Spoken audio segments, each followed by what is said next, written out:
What is going on, y'all? James from America Enterprise is back here. It is now Saturday morning. Had the practice session for the regional last night.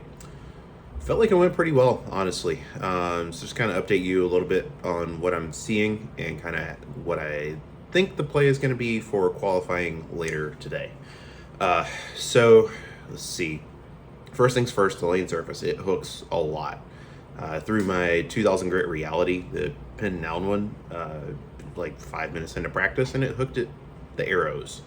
So that kind of had me thinking that traction management is going to be the play rather than creating traction. And I was borne out even more about 5 or 10 minutes after that when I lofted a ball to the dots instead of just getting it down at the foul line. And it hooked like 5 or 6 boards more than anything had all day. So yeah, that's probably going to be what I end up doing for most of the day if I had to guess, is getting that little bit of loft on it just to help the ball conserve some energy for further down lane so that it doesn't feel like I'm just completely handcuffed and everything is just puking and dying once it gets to the end of the oil pattern. So with that in mind, the other really interesting piece was that ASIMs, by and large, I couldn't get him through the pins.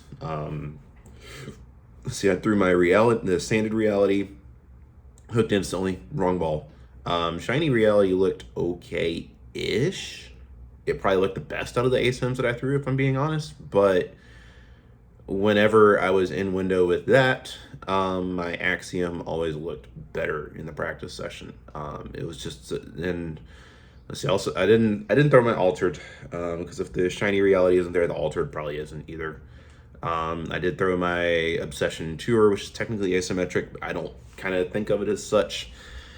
The shape looked okay. It's just not enough differential to do anything down lane. So that'll be one that'll kind of be waiting in the wings for qualifying today. But the Rubicon UC2 looked okay as well. I guess it was a very, very boom bust type of ball where the extra hit that I would get in pocket presence wasn't worth the risk of getting 6, which felt a lot higher with that ball. So, yeah, it's currently 9:30 on Saturday, and I don't bowl until 2 o'clock, so I got some time to just kind of chill a little bit. But I'm just going to kind of flip the camera around and show you guys what I've actually got laid out in terms of kind of how I've organized my bags and what I think the plays are going to be for this. All right, so these are the 14 balls that I talked about yesterday that I have with me. Just a quick rundown. Well, I'll kind of talk through what I'm actually going to expect to be using and kind of explain that as we go. So this right-hand bag, these 2 bags right here actually are going to be the ones that I actually take around with me for the tournament, moving pair to pair. This right-hand bag, this is an Axiom. This is the Sky Pin Phase 3, and that's my 4.5-inch pin Spectre. These 3 balls all looked really, really, really good at various points during the practice session yesterday. So I'll probably spend a good chunk of my day during qualifying today throwing mostly those if I had to guess. As far as surfaces, the Axiom is probably at like 2,000 with some lane shine on it.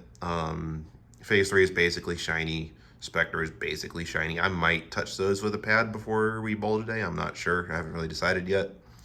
And then bag number 2 right here, this is the pin down reality with a lot of surface on it, plastic ball, and that is the shiny pin up reality that I've been throwing the past couple weeks. So the pin down reality, I'm literally just going to use for the first half of practice to soften up the track a little bit more, and then it's going right back in the paddock. There's just literally zero need for that much traction, that much dig. So I'm just going to use it to kind of soften up the pattern a little bit.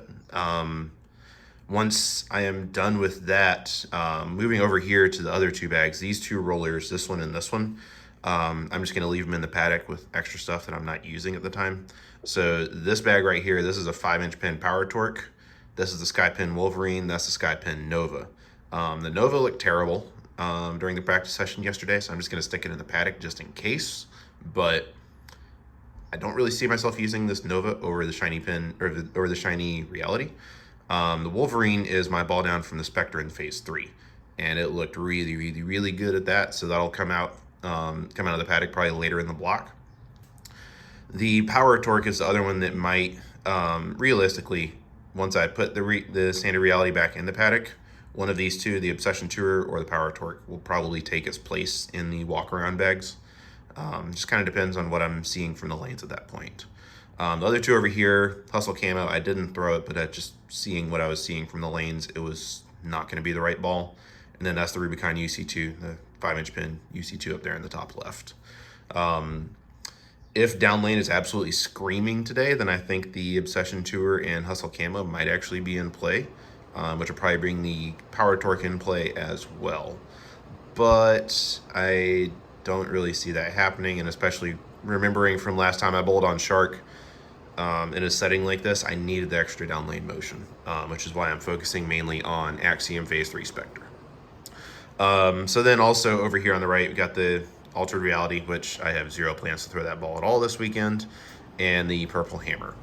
That 2-ball bag is just going to stay in the car. There's no need for that.